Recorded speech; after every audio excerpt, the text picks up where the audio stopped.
বিসমিল্লাহির রহমানির রহিম। আসসালামু আলাইকুম। শুভরাত্রি বন্ধুরা। সকাল এবং সন্ধ্যার সময় আপনারা পারলে কোরআন শরীফ পাঠ করবেন। কাজের ফাঁকে ফাঁকে 10 মিনিট কোরআন শরীফ পড়বেন। কোরআন শরীফে কখনো ময়লা জমাতে দিবেন না, ধুলাবালি।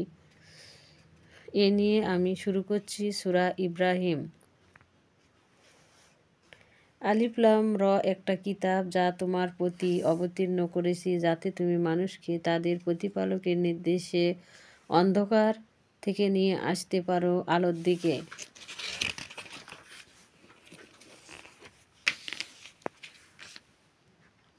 মহাপরাক্রমশালী প্রশংসিতদের পথে আল্লাহ আসমান সমূহ যা কিছু আছে আর পৃথিবীতে যা কিছু আছে সবই তার মালিকাধীন। কিন্তু কাফেরদের জন্য আছে কঠিন শাস্তির দুর্ভোগ, যারা আখিরাতের তুলনায় দুনিয়ার জিন্দিগিকে শ্রেয় জ্ঞান করে, যারা আল্লাহর পথ থেকে লোকদেরকে বিরত রাখে আর তাতে বক্রতা আনার আকাঙ্ক্ষা পোষণ করে। এরা গোমরাহিতে বহু দূরে চলে গেছে। আমি কোনো রাসূলকেই তার জাতির ভাষা ছাড়া পাঠাইনি যাতে তাদের কাছে স্পষ্টভাবে আমার নির্দেশগুলো বর্ণনা করতে পারে। অতঃপর আল্লাহ যাকে ইচ্ছে পথহারা করেছেন আর যাকে ইচ্ছে সঠিক পথ দেখিয়েছেন। তিনি বড়ই পরাক্রান্ত বিজ্ঞানময়। আর অবশ্যই আমি মূসাকে আমার নির্দেশসমূহ দিয়ে পাঠিয়েছিলাম আর বলেছিলাম, তোমার জাতিকে অন্ধকার থেকে আলোতে বের করে আনো আর তাদেরকে আল্লাহর হুকুমে ঘটিত অতীতের ঘটনাবলী দিয়ে উপদেশ দাও। এতে প্রত্যেক পরম সহিষ্ণু ও পরম কৃতজ্ঞ ব্যক্তির জন্য অবশ্য নির্দেশনসমূহ রয়েছে।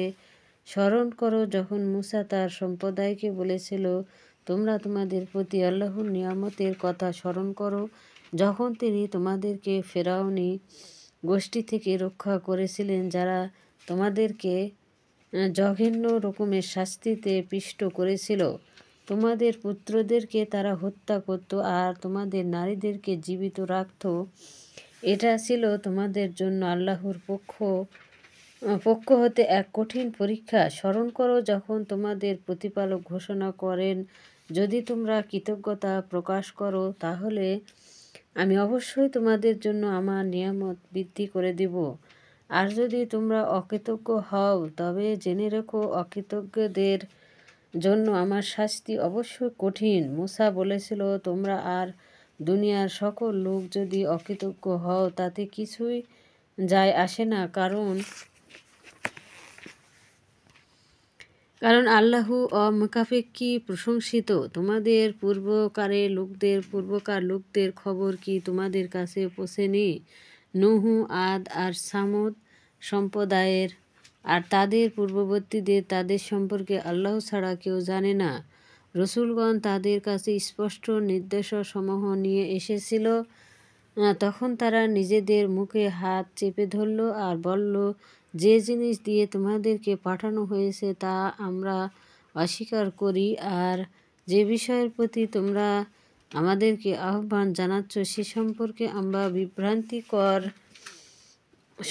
সন্দেহের মধ্যে রয়েছি। তাদের রসূলগণ বলেছিল, আল্লাহ সম্পর্কে সন্দেহ, যিনি আসমানসমূহ ও জমিনের সৃষ্টিকর্তা, তিনি তোমাদেরকে ডাকছেন তোমাদের অপরাধ মার্জনা করার জন্য আর একটা নির্দিষ্ট সময় পর্যন্ত তোমাদেরকে অবকাশ দেওয়ার জন্য। তারা বলল, তুমি আমাদেরই মতো মানুষ, বৈধ তো নয়। আমাদের পূর্বপুরুষেরা যার ইবাদত করত তা থেকে আমাদেরকে তুমি বাধা দিতে চাও, তাহলে তুমি তোমার দাবি সপক্ষে আমাদের কাছে সুস্পষ্ট প্রমাণ উপস্থিত করো। তাদের রসূলগণ তাদেরকে বলেছিল, যদিও আমরা তোমাদের মতোই মানুষ ব্যতীত নই, কিন্তু আল্লাহ তার বান্দাদের মধ্যে যার উপর ইচ্ছে অনুগ্রহ করেন। আল্লাহর হুকুম ছাড়া তোমাদের কাছে কোনো প্রমাণ উপস্থিত করা আমাদের কাজ নয়। মুমিনদের উচিত আল্লাহর উপর ভরসা করা। আমরা আল্লাহর উপর ভরসা করব না কেন? তিনিই তো আমাদেরকে পথ দেখিয়েছেন। তোমরা আমাদেরকে যে দেখাও কেন আমরা তাতে অবশ্যই ধৈর্য ধারণ করব, আর ভরসাকারীদের আল্লাহর উপর ভরসা করা উচিত। কাফেরগণ তাদের রসুলদের বলেছিল, আমরা তোমাদেরকে আমাদের দেশ থেকে অবশ্যই বের করে দাও।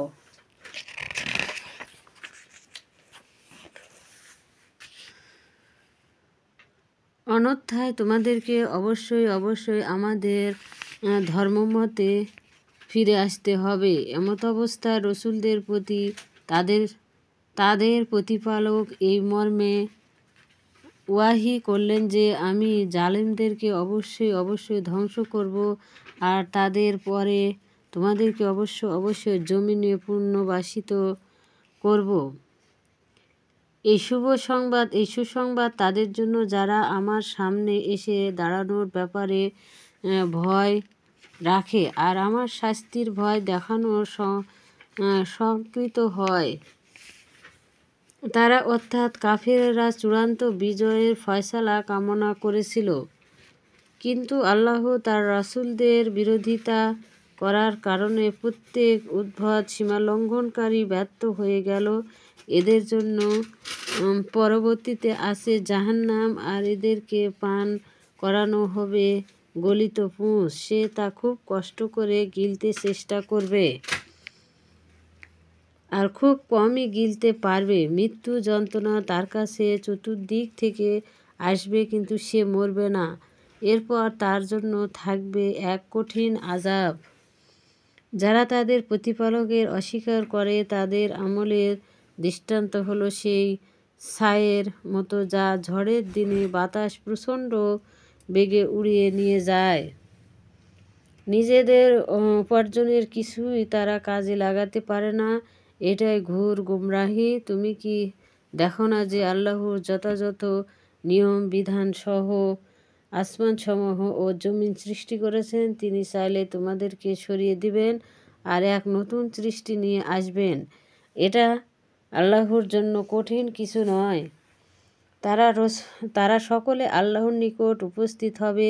তখন যারা অহংকার করেছিল তাদেরকে দুর্বলেরা বলবে, আমরা তো তোমাদেরই অনুসারী ছিলাম, কাজেই এখন আল্লাহর শাস্তির কোনো কিছু আমাদের থেকে তোমরা দূর করতে পারোনি। তারা বলবে, আল্লাহ আমাদেরকে সৎ পথে পরিচালিত করলে আমরাও অবশ্যই তোমাদেরকে সত্য পথ দেখালাম। এখন আমরা ধৈর্য হারা হই কিংবা ধৈর্য ধারণ করি, দুটোই আমাদের জন্য সমান, আমাদের কোনো নিকৃতি নেই। বিচার ফয়সালা সম্পন্ন হলে শয়তান বলবে, আল্লাহ তোমাদের জন্য যে ওয়াদা করেছিলেন তা ছিল সত্য ওয়াদা, আর আমিও তোমাদের ওয়াদা দিয়েছিলাম, কিন্তু আমি তার খেলাফ করেছি। তোমাদের উপর আমার কোনো প্রভাব ছিল না। আমি কেবল তোমাদেরকে আহ্বান জানিয়েছিলাম আর তোমরা আমার আহ্বানে সাড়া দিয়েছিলে। কাজেই তোমরা আমাকে তিরস্কার করো না, বরং নিজেদেরকেই তিরস্কার করো।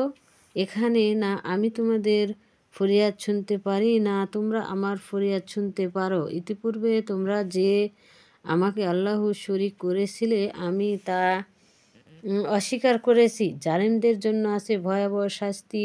যারা ঈমান আনে আর সৎ কাজ করে তাদেরকে জান্নাতে দাখিল করা হবে, যার তলদেশে ঝর্ণাধারা প্রবাহিত হবে। সেখানে তারা তাদের প্রতিপালকের অনুমতিক্রমে চিরকাল থাকবে। সেখানে তাদেরকে শাস্তির বার্তা দিয়ে সংবর্ধনা জ্ঞাপন করা হবে। তুমি কি দেখো না কিভাবে আল্লাহ দৃষ্টান্ত উপস্থাপন করেন? উৎকৃষ্ট বাক্যর তুলনা উৎকৃষ্ট গাছের ন্যায়, যার মূল্য সুদৃঢ়ভাবে স্থাপিত আর শাখা প্রশাখা আকাশ পানে বিস্তৃত। তার প্রতিপালকের হুকুমে তা সবসময় ফল দান করে। মানুষের জন্য আল্লাহ দৃষ্টান্ত বর্ণনা করেন যাতে তারা শিক্ষা গ্রহণ করে। মন্দ বাক্য মন্দ বৃক্ষের সঙ্গে তুলনীয়। ভূপৃষ্ঠের অপরিভাগে যাকে মূল থেকে উপড়ে ফেলা হয়েছে আর কোনো স্থায়িত্ব নেই। যারা ঈমান এনেছে তাদের আল্লাহ সুপ্রতিষ্ঠিত বাণীর অবলম্বনে দুনিয়ার জীবনে ও আখিরাতে প্রতিষ্ঠিত রাখবেন, আর জালিমদেরকে আল্লাহ ধ্বংস করে দিবেন। তিনি যা ইচ্ছে করেন তাই করেন।